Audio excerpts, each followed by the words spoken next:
People for centuries claim to have had communications with the spirit world in many varied ways.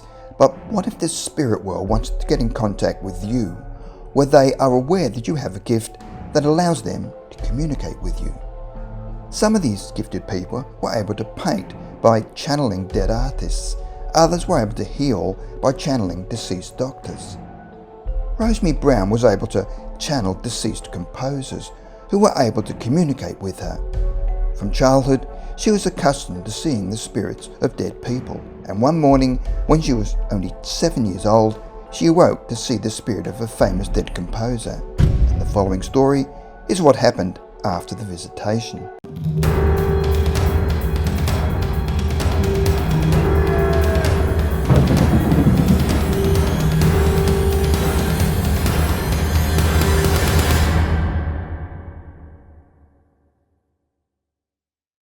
Number 5. Childhood.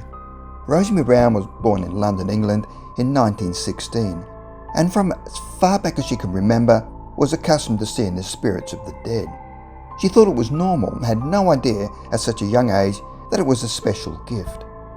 One particular morning, whilst Rosemary was getting ready for school, an elderly man suddenly appeared at her bedside in dark robes. His hair was long and white and was wearing what looked like a long black dress, which turned out to be a cassock. Because she was used to seeing dead people, she was not startled, and she was curious about his clothing. He never said who he was, but told her that when he had been in the world, he had been a composer and a pianist. He then said, "When you grow up, I will come back and give you music." His visit was so brief that he disappeared almost as quickly as he arrived.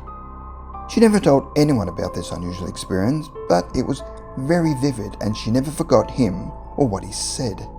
This man turned out to be Franz Liszt, the famous Hungarian composer who lived from 1811 to 1886. Number 4. School days. During her school days, she would regularly see people from different planes, complete strangers, relatives, people from the past. She started to learn who the famous composers were and what they looked like from what she learned at school. Rosemary had no idea why she was chosen, because although she could play the piano, overall she'd had a very limited musical education, which meant she was unpracticed in the technicalities of writing down notes and inexperienced in the knowledge of how to orchestrate. The only reason she believed she was chosen was that she had the gift of communicating with the spirit world.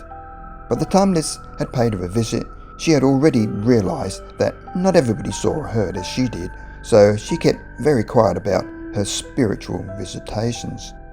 It was not until she got much older that she began to hear her visitors speaking.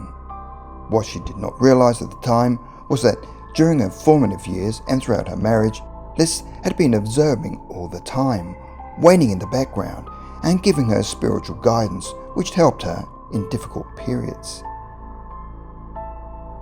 Number 3. LISZT revisits. It was not until Rosemary's husband died when LISZT started to become more involved in her life, which began in earnest in March 1964. One day, LISZT reappeared to Rosemary and said to her, "Do you remember me coming to see you all those years ago when you were a little girl?" Rosemary replied that she did, but then said, "Why do you look younger?" He just nodded and made no attempt to explain. Rosemary was now 47, so it took LISZT 40 years to return. From that meeting, they started to have regular conversations, and this time round, Rosemary now realised how famous LISZT was and felt a little intimidated. Rosemary was finding it difficult transcribing much of the music that LISZT was giving her, as she had not played the piano for nearly 12 years. There were gaps in her knowledge of musical notation, and in the beginning had made mistakes and was painfully slow. So initially they were both experimenting and looking for the best way to communicate the music. After a period of time, they'd made steady progress, where LISZT was starting to get insistent they get the music to a wider audience. But Rosemary felt she could not play well enough to give important concerts, and she knew no one influential or famous and had no access to anyone in newspapers, television or radio. She could communicate with the astral plane and other higher planes, but had no idea how to communicate with the public. Through her playing the organ at a local spiritualist church, she was slowly able to get important connections into a more sophisticated world, which moved her onto the next stage.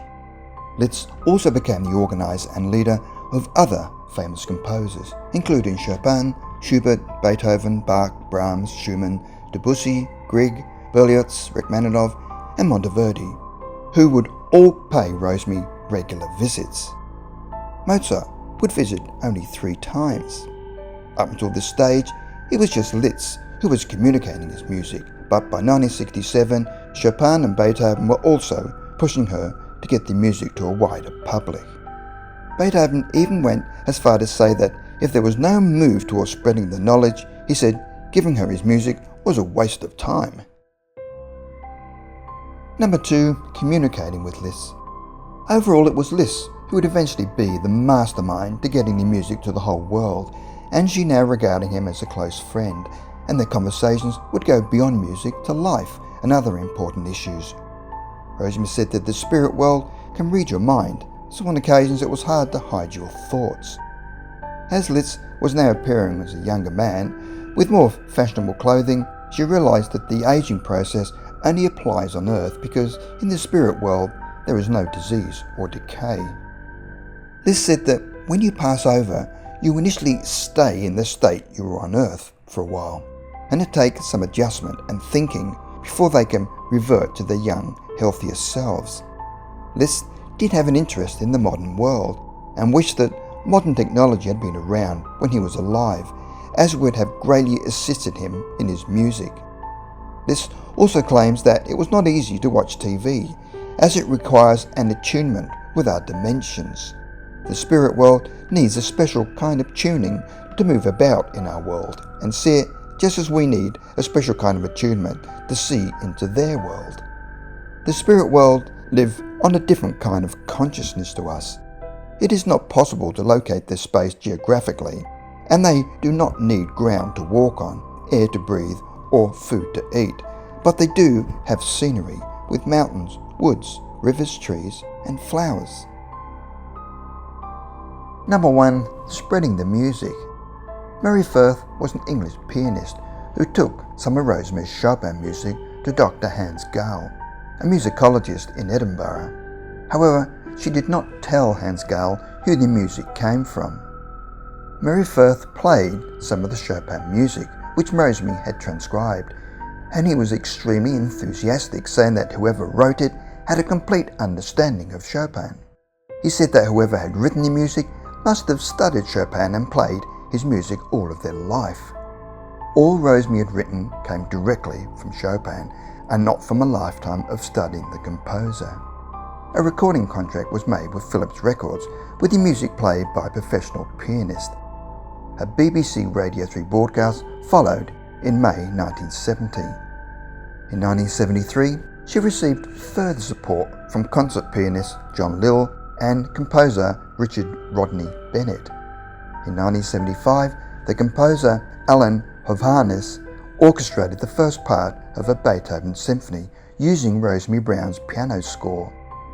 By 1986, Brown claimed to have transmitted more than 600 compositions by deceased composers. A German recording has been made in addition to the earlier Philips recording. She performed in London venues such as the Queen Elizabeth Hall, the Purcell Room, and the Wigmore Hall, and featured in popular radio programs. So, did the works of Rosemary Brown come from her subconscious, or was this spiritual medium and amateur pianist really contacted by the spirits of famous dead composers?